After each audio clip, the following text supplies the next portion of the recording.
Just to start kind of generally, obviously, I'm sure you're not in the spot in the standings you would like to be. What is an area or two where you feel the team hasn't been able to, achieve or meet the expectations that you were hoping for? Well, yeah, obviously, I'm disappointed as to where we are. There's a number of areas. It's a little bit of a death by 1,000 cuts right now. So when you're patching up one area, another area opens up. At one point, it was scoring. It's still a little bit. I think we generate a lot of chances. But then at another point, it was defending, which includes goaltending. So our specialty teams are improving. There was only one way to go but up on them. Our power play had bumped up a little bit and it's dropping down a little bit, but in general they are improving, and they still have to get better.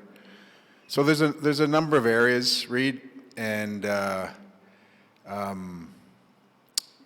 know our staff is addressing them one by one, but you go on a road trip like this last one and you have 2 good games and 3 not good games. You'd like a little more consistency. So there's a little smattering for you for now.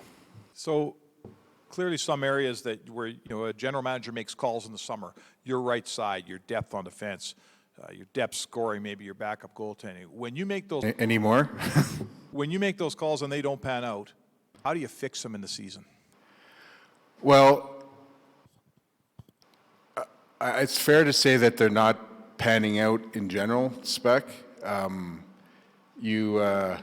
Part of being a GM is you have to balance fixing and going with your gut, and then applying a little bit of patience. That's not to say that we're not trying to fix these things. You mentioned right side, depth on D. What else? Depth and scoring. What? Backup goalie. Anything else? Starting goalie. So I guess my point is that there's a lot of things that aren't going right at this point, and we're trying to work our way through it. So your question was urgency to fix, or as GM making the calls and they're not going right? What was your question? How do you fix it once the season starts? Well, I guess again, there's a balance. You have to let these things play out to a certain degree. You have to act when you think that they're not getting fixed. So each of those ones, I look at them individually, and how do you fix it? You have to look externally, you have to look internally, you have to look at your coaching staff, you have to look at your management staff, you have to look at, you look at a lot of different things, Mark. There's no easy answer, right? If that's what you're getting at, there's no easy answer. No one's going to help us right now. There are opportunities. We've been beating the bushes a little bit, but and there are things that are coming around. So you basically just have to be on top of it, and we hope that we are, and we're just going to continue to try and fix these things. Peter, with the excess cap that you have, was your strategy to try to fill some of that before the season began and it didn't pan out, or were you waiting, hoping the team would be good and you would add at the deadline? Again, something you look at options that are available during the summer on that. It's a little harder because you have to look beyond this year on the cap situation, Jason. So you're into a little different dynamic that way, in the sense that you can't extend out too far when you want to use it. We do have cap space now. We are in a position to use it, and certainly we're looking at opportunities for our group. It's just hard to shake these things loose right now. We're early into the year, and as I said to Mark, no one's going to jump out and really help us. But we do have, I know there's been a line of thinking, why haven't we spent this? You have to spend it wisely, and when you're in the summer, these things can hamstring you in the future too, if you have to extend out guys more than you would want. You think, Peter, just to Speck's question, in some of the bets maybe you made on certain players, whether it was Kajula or Slepyshev, Puljujärvi, in hindsight, betting on players that hadn't done it yet Is there a risk in that? And was that maybe part of what has gone wrong, is that you bet on guys that hadn't done things yet, hadn't accomplished these things yet, and you were hoping they'd be able to fit in and push new levels? Those bets aren't lost wagers yet, Ryan. And part of, I guess, the broader picture here, and understanding the success we had last year, the broader picture here is that we have to get these players in our lineup at some point. And these are players that you want to grow with your organization. These are players that are going to contribute to your success now and in the future. So it's not a short-term bet, and I'm not suggesting you're alluding to a short-term bet, but I think people think that way. These are good players that are going to become better players, and you have to let them grow in whatever form you decide, whether it's in the lineup, whether it's out of the lineup, whether it's in Bakersfield. And these players had success to a certain degree last year that you would want to make those decisions on them. So the alternative to those players, those bets, are, again, players that may not fit into future plans due to contract restraints. They are, they're just not part of a grander plan. And you look at this grander plan right now, and I can understand people are disappointed, but these are players that we're still willing to wager on, and we're a little behind on them right now. They're maybe the three that you mentioned, Pujarvi, Kajula, Slepyshev. They haven't, obviously, for a variety of reasons, performed to where they are. But I've seen in the 8 games Jesse's been up here, 6 of them have been very good games. So I've seen progress there. I've seen his game be relatively mistake-free. There have been mistakes, but I look across the league with younger players, and they make mistakes, and you gotta work them into the lineup, which we've been doing. I look at Slepyshev; he's been hurt. I don't know how to, we all have injuries, so I'm not making an excuse. I look at Drake. He could be better. So on those 3, not willing to throw in the wager yet, but I understand your question.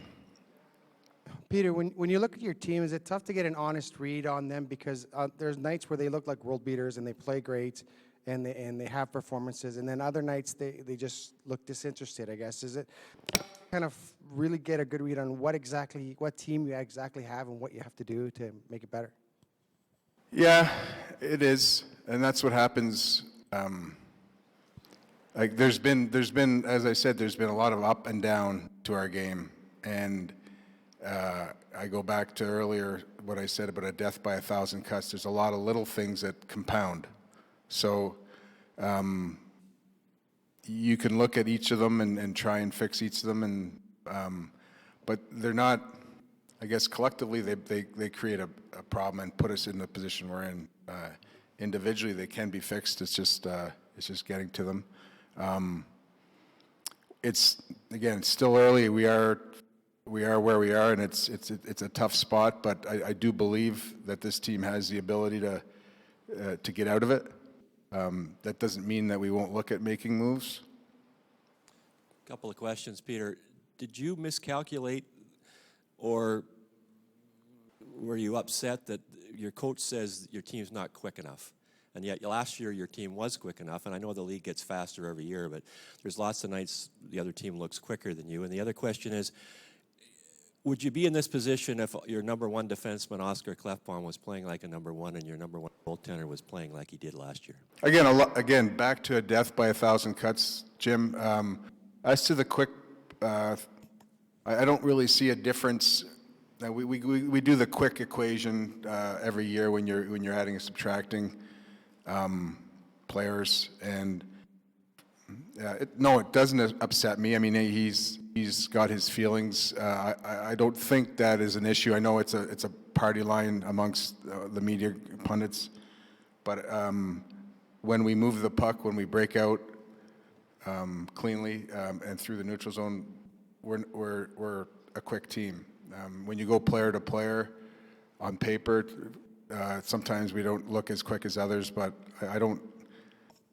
I see what you see, Jim. There are nights when we look slow, but you have to look at how we break the puck out. Back to Clef, yeah, he's having obviously a subpar season.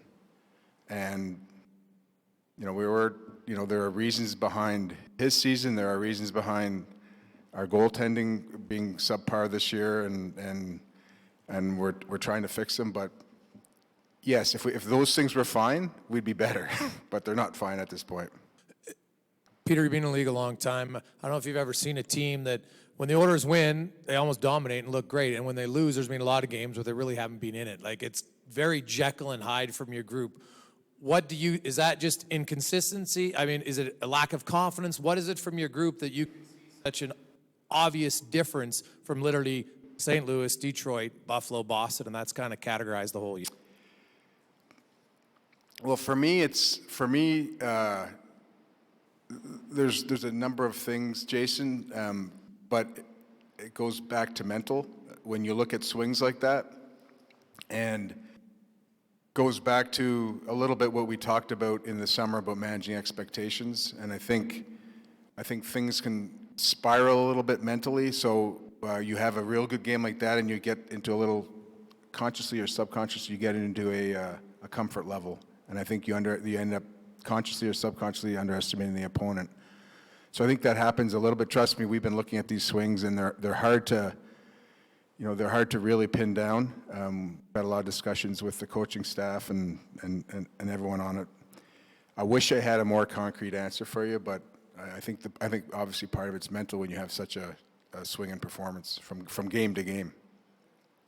So Peter, I'm sure the question is being asked out there. If this trend continues, doing well one game and then underachieving the next, when you're expected to maybe try to carry on that momentum, how long of a leash do you give this club, or are you going to be forced into doing anything if that kind of continues? Yeah, I don't think that is a question worth, or at least that I can answer right now with complete accuracy. Like, we're in second last in our division. We're third or fourth last, second last in the league. It's obviously a spot where we are very disappointed that we're in. You have to be obviously vigilant on this type of stuff to answer your question a little bit, but you can't overreact in the sense that you can't just blow things up. So I really can't answer at this point. If this goes on, okay. So a little bit to Jason's question, of our last 3 games, we've played 2 pretty good games. But then you look at the middle game, and so how do you rectify that as a manager? Where does that come from? So we have to do. We obviously have been looking at this deeply, and we have to continue to look at it. This, by the way, this doesn't mean that we're not looking at, as I said, other opportunities, players that are out there. And this doesn't mean that we're going to be patient all year with this group. It just means that we're trying to figure it out. We'd like to see some traction somewhere, and if we don't, we have to, we're going to have to take a different tact. I don't know when that is. Can you maybe just address special teams? And they were a strength last season. This season they've started really bad, as you said. They've come up a bit but are dipping. The inconsistency in the special teams, given the personnel is largely the same. Your concern level of that, and maybe what you're seeing out of the staff in trying to elicit change there. Just clarify your second part of your question. About the staff? Yeah. Am I satisfied with the staff? Is that what? The job the staff is doing with the same players they had last year, but with such results? The special teams are something that I think is the first thing everyone looks at when they look at the coaches, and to a certain degree that's justifiable. I know they've worked hard at both of them, and our start on PK was bad. That's tough to recover, but there has been a level of improvement. So I think you have to look at it from certain junctures. There are different approaches on the PK that they've looked at and employed.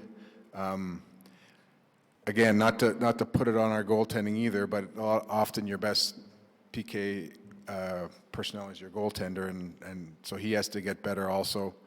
On the power play, you know, we were improving, and it's obviously something that that can get you out of this. If you get a couple of touches on the power play and goals, I think the confidence level of the group comes up.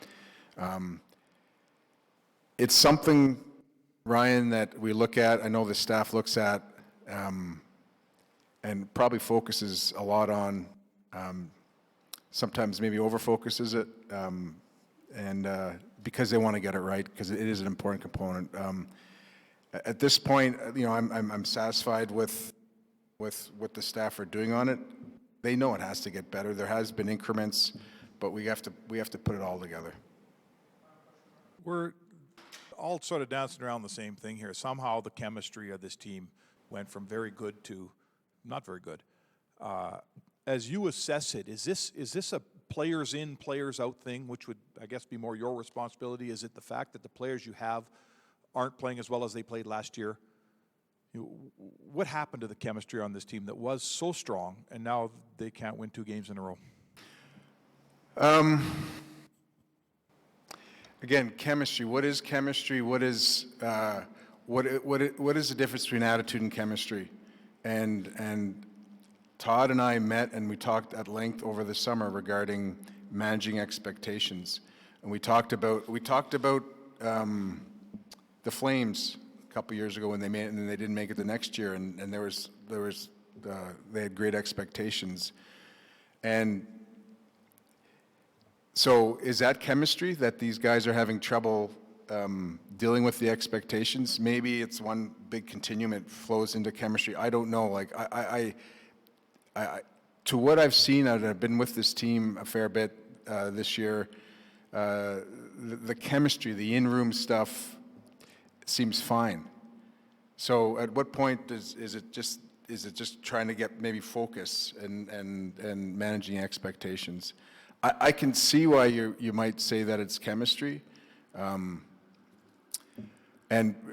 maybe it is to a certain degree, but to me, it's when these guys have to get focus and kind of get going to do their job, and a lot of it stems from where they think they should have been, maybe on what they saw, but all the projections over the summer and how the year ended last year.